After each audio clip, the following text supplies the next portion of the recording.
अस्सलाम वालेकुम। उम्मीद है आप सब खैरियत से होंगे। मैं हूं डॉक्टर आकिब जवेद। आज जिस टॉपिक के बारे में हम बात कर रहे हैं वो है गैस्ट्रोएसोफेजियल रिफ्लक्स, जिसको हम GERD भी कहते हैं।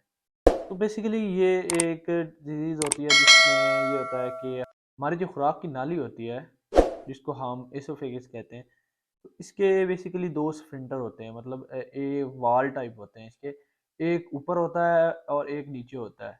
जो निचला इसका स्फिंक्टर होता है, लोअर एसोफेजियल स्फिंक्टर, वो सही बंद नहीं होता है।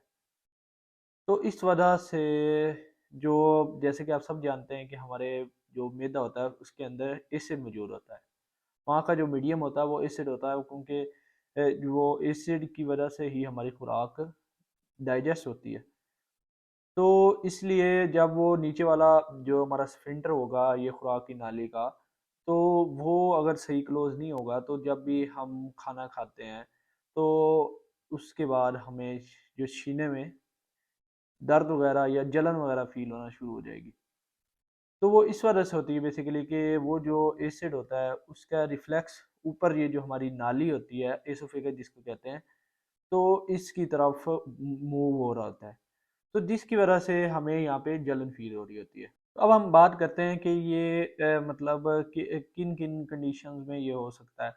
बेसिकली फर्स्ट ऑफ ऑल ये कि हम ये जब कॉफ़ी वगैरह चाय वगैरह का जब ज़्यादा यूज़ करते हैं तो उससे भी ये हो सकता है, क्योंकि वो जो कॉफ़ी जो कैफ़ीन होती है, जो लोअर एसोफेगस स्फिंक्टर होता है हमारा, इसके टोन को कम कर देती है।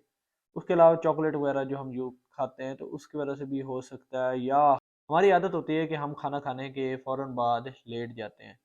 तो ऐसा नहीं करना चाहिए। इससे ये होता है कि जैसे ही हम खाना खाते हैं, खाना खाने के तकरीबन 30 टू 90 मिनट्स तक हमें लेटना नहीं चाहिए। क्योंकि इससे ये होगा कि वो जो एसिड होगा वो हमारे ये जो ऊपर वाली नाली होगी खाने की, वहाँ पे नहीं जाएगा। उसके अलावा अगर हम बात करें तो ये होता है कि हम बहुत ज़्यादा खा लेते हैं। पहली बात है हमें खाना कम खाना चाहिए। उसके बाद ये है कि खाना खाने के बाद फ़ौरन ही सो जाना चाहिए। तकरीबन अगर देखा जाए तो 7 बजे तक हमें रात का खाना खा लेना चाहिए। हम लेट नाइट जो खाते हैं उसकी वजह से भी हो सकता है। अगर हम इसकी अलामात की बात करें तो अलामात में बेसिकली ये होता है कि हमारे जो यहाँ चेस्ट होगी, मतलब जो हमारी छाती होगी, वहाँ पे जलन से फ़ील हो रही होगी। तो ये जो जलन या पेन जिसको भी हम कह सकते हैं, तो ये खाने के तकरीबन 30 मिनट्स के बाद या 90 मिनट्स के बाद ये स्टार्ट हो जाती है। तो अक्सर ये जो पेन होती है इसको हम ये रिलेट करती है हमारे जो अंजाइना के पेशेंट जो होते हैं, हार्ट के जो जिनको पेशेंट होते हैं, तो उनको भी यहीं पे पेन होती है। तो हम अक्सर इसमें कंफ्यूज हो जाते हैं कि ये दिल की पेन है या मैदे की पेन है। तो इसको डिफरेंशिएट करने के लिए हमें ईसीजी करवानी पड़ती है। तो ईसीजी में ये पता चल जाता है कि ये मैदे का मसला है या हमारे दिल का मसला है। वो इसलिए, एक मैं आपको एग्जांपल देते हैं, हमारे एक टीचर्स हैं, उनके वालिद साहब की वफ़ात इसी वजह से हुई थी कि उनको यहाँ पे जलन होती थी। उनको बेसिकली अंजाइना हो रहा था, मतलब उनका हार्ट की पेन थी। तो वो समझ रहे थे कि हमारे मैदे का इशू है, मैदे में जलन वगैरह है, तो वो अपने मैदे का इलाज करवा रहे थे। तो बाद में उनको जब हार्ट अटैक हुआ और जब उनका सडन कार्डियक डेथ हुई, इसकी वजह से उनकी डेथ हुई थी, तो उस टाइम पता चला था कि मैदे का इशू नहीं था बल्कि ये हार्ट का इशू था।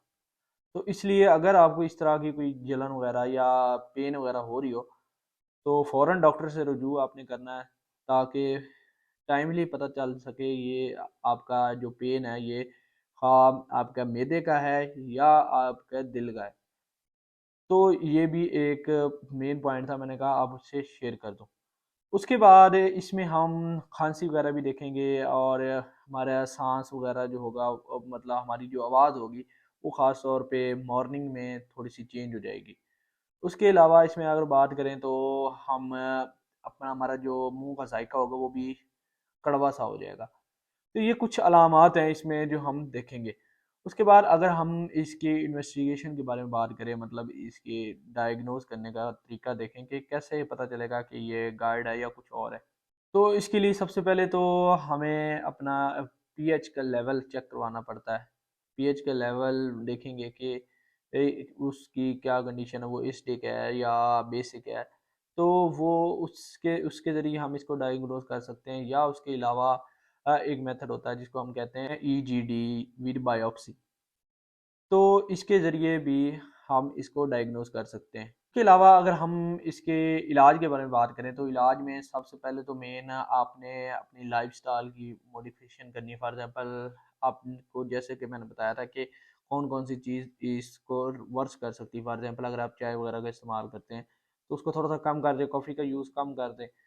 उसके अलावा आप खाने के बाद फ़ौरन सो जाते हैं, तो ये वाली अगर आपकी आदत है तो इसको आप ठीक करें। खाने के तकरीबन 1 घंटे के बाद आप सोया करें। बेहतर तो है आप टाइम से ही खाना खा लिया करें, लेट नाइट खाना ना खाया करें।